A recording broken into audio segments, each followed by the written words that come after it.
Talk Sport.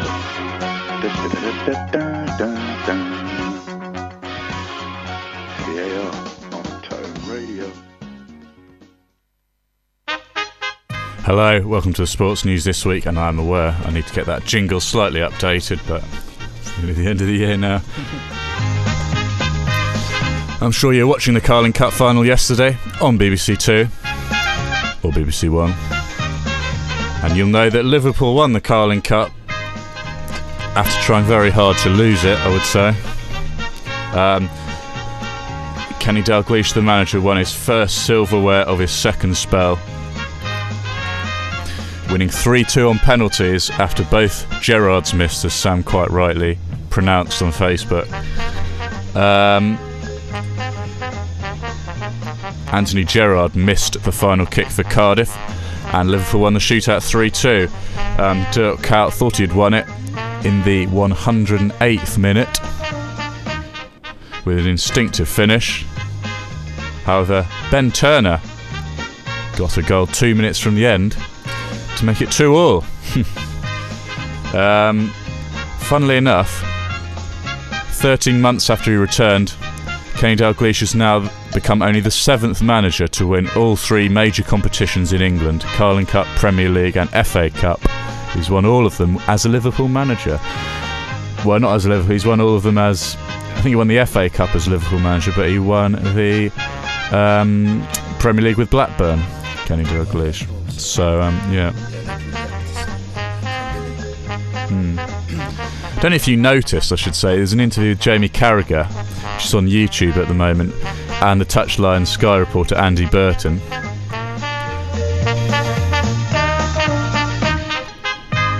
Who's famous for his, well, not resignation, for his time off after the Richard Keys affair last year. Carragher gave him a bit of back chat, and he asked him, Jamie, is this the start of the end for you? You looking a bit not as happy as usual out there. You're a very sentimental person. You're looking a bit jaded today. And he's like, no, there's nothing going on there, as he says. No, there's nothing going on there. And then he says to Andy Burton, I think it's you that ought to be worried. I can't do the accent, I won't bother. I think it's you that ought to be worried. You're the ones lucky to keep your job at Sky after your touchline ban last year, isn't it? And Andy replied with a very nervous, we'd love to have you working for us. We'd love to have you on Sky. And it cut back to the studio. Jamie ran out laughing like, what did he say? We don't know. And Ben Shepherd trying to look all relaxed about it. But yeah, dear oh dear. That was quite funny, I found.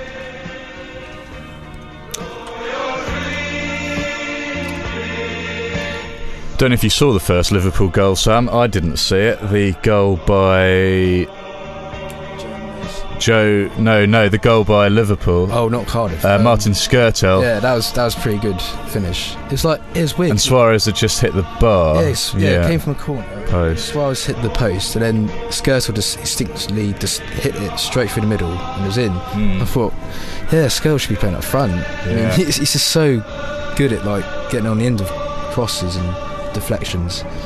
Yeah, I think he deserved to be man of the match, really. Yeah. You know, Downing did fire loads of crosses, but Skrtel was brilliant. Great defending and scoring. Cracking game if you saw it. I'm really happy for Liverpool. Gerrard saying he has mixed emotions, but Dalglish very happy about the result. He says it can inspire Liverpool on to greater things. Although we have won something today, that is not us finished. We don't want to stop here, we want to keep going. We've won it and we're going to really enjoy it. I know how much the players have enjoyed it, and it gives you a wee flavour to come back and do it again. If you do something and you enjoy it, you're going to want to do more of it, aren't you? Meanwhile, what a cracking game it was between Arsenal and Tottenham yesterday. And Arsene Wenger has claimed we're alive after winning 5-2 after being 2-0 down in the first half. Went at half-time 2-2. Arsenal is alive more than anybody thought before the game, says Wenger, with a touch of flu. That performance and the style of the game we want to play was perfect, despite a very bad start. Tottenham started well for 5 minutes, but for the rest of the game, it was all us. He also says once we came back to 2-2, you could see if we maintained the pace of the game, we would win. We had a great spirit, but I must say as well that we learn to play football depends on the quality of the pitch, and it's the first time in 3 games that we have played on a pitch that is a real football pitch. That's in reference to AC Milan and Sunderland not having a good pitch, clearly. But as Martin Tyler frequently refers to on FIFA, we know that the Emirates does have a very good quality playing surface. So yes, he does have truth in those comments. Yeah, I suppose it's some way of like, yeah, he does say the truth, and also it's a way of blaming the pitch for not winning. But yeah, it was a great game, 5-2, especially 2-0 down as well. Yeah, you just think, oh dear, there's not going to be no way back. But Arsenal just kept going and scored amazing goals, and just had some great spirit out there, so credit to them.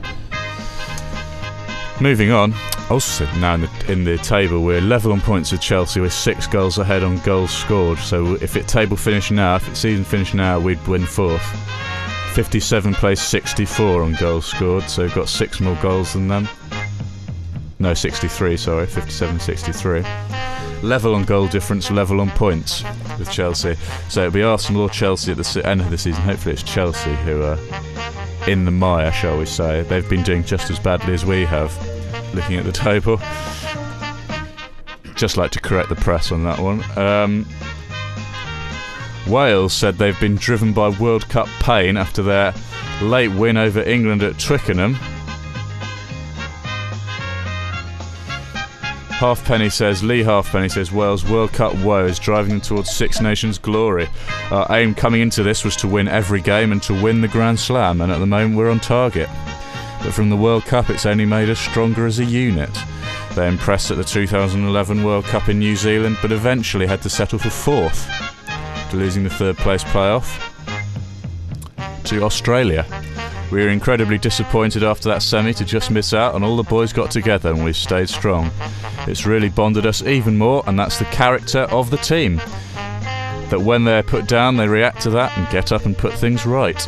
We're going to enjoy the moment, as Kenny says, because it may not happen again, and we've got to make the most of it and take it in. The third bit of sport before we move on with a little song. David Hay, appearing on Adrian Charles's Sunday Night Show last night, has admitted punching fellow boxer Derek Chisora while holding a glass bottle during their brawl. I didn't hit him with that bottle, I hit him with my fist, he explained. It was a glass bottle, but if I'd had my mobile phone in my hand, it would have been a mobile phone. If I'd had a hot dog in my hand, it would have been a hot dog. To much applause as I watched. It wasn't beer either, it was a bottle of lemonade. I've got no desire to fight Chisora inside the ring or outside the ring. He's lost his last 3 fights. However, Hay did concede that his actions may have damaged the image of the boxing sport in this country. I have no other option than to fight. I could have stood there with my hands by my side and got punched, kicked or spat at, but I wouldn't defend myself.